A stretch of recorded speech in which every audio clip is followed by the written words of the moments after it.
Hello, I'm Ben. This is Bike from the Brink, and this is part 11 of our fuel tests. PETG. Do you know what's been the most shocking thing with PETG? I'm sure I half filled this jar at the beginning.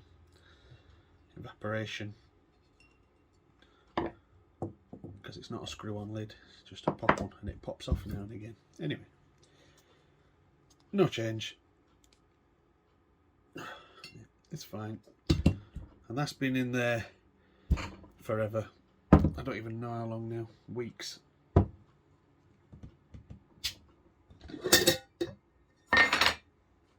This has been in a week today. And this is the stuff from Licreate, provided by Pro 3D Shop. And it's stuck in a jar. We got it, there we go. Deep blue and Strong X.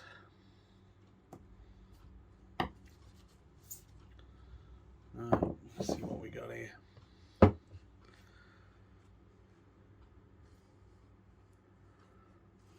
Zoom. There we go. So if I squeeze it that way, pretty tough.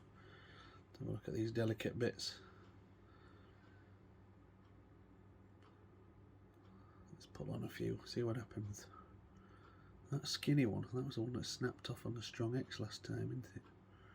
Still got enough flex so it's not gone as brittle on this. And that little fan-shaped duct looking thing, still alright. Oh, something came off. What's that? Oh look, I dropped a piece. Not sure which bit that was. Is it that one? Now see, this Strong X has gone a little bit brittle compared with the blue. Let's carry on with the blue.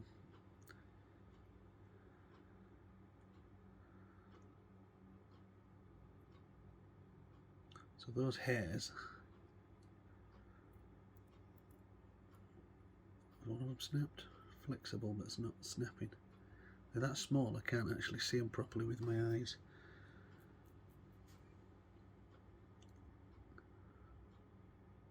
I'm going to pull on something like this.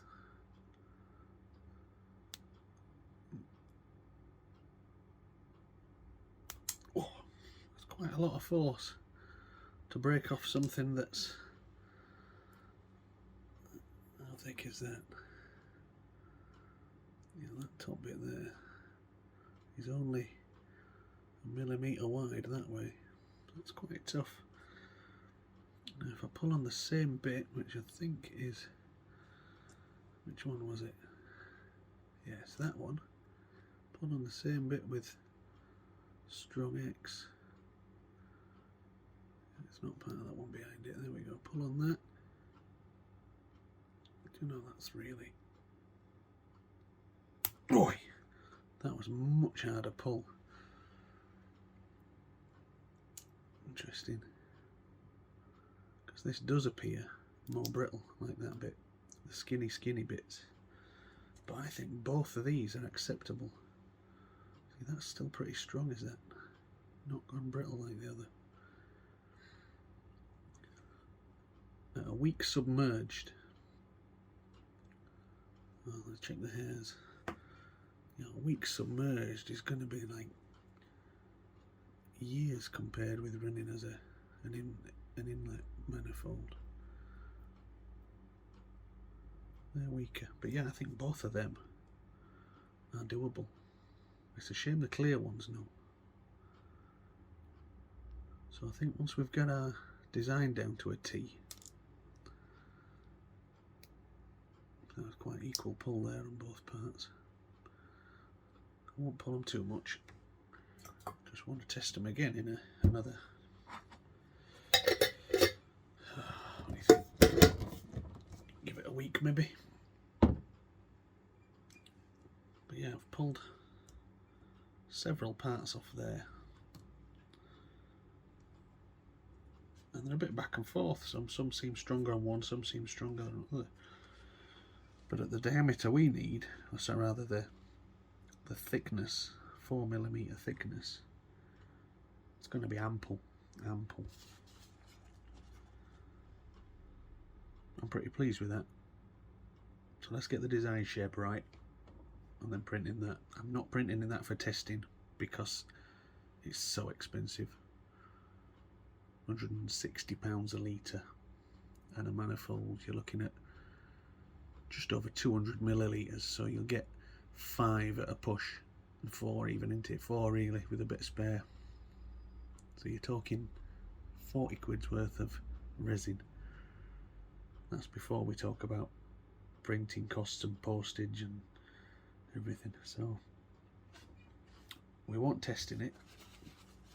We are testing some new designs. On the printer currently I've got a low profile 5351 done for Paul to try in the clear ABS like, and I've got a 10-degree exit one for the 700 to 1100 size on for Andrew to try, and he sent me a design, I'll pop it up on screen, that his wise old friend said he thinks works a treat, which would be very hard to make in metal but doable in 3D printing. So I'm going to have a go at sketching that up, and we'll see where it goes. Don't forget to give us a press on the old subscribe button. Subscribes help. I want to get it up to 1,000 so YouTube start contributing to this broken plastic. That'd be nice. So thanks for watching. That's part 11.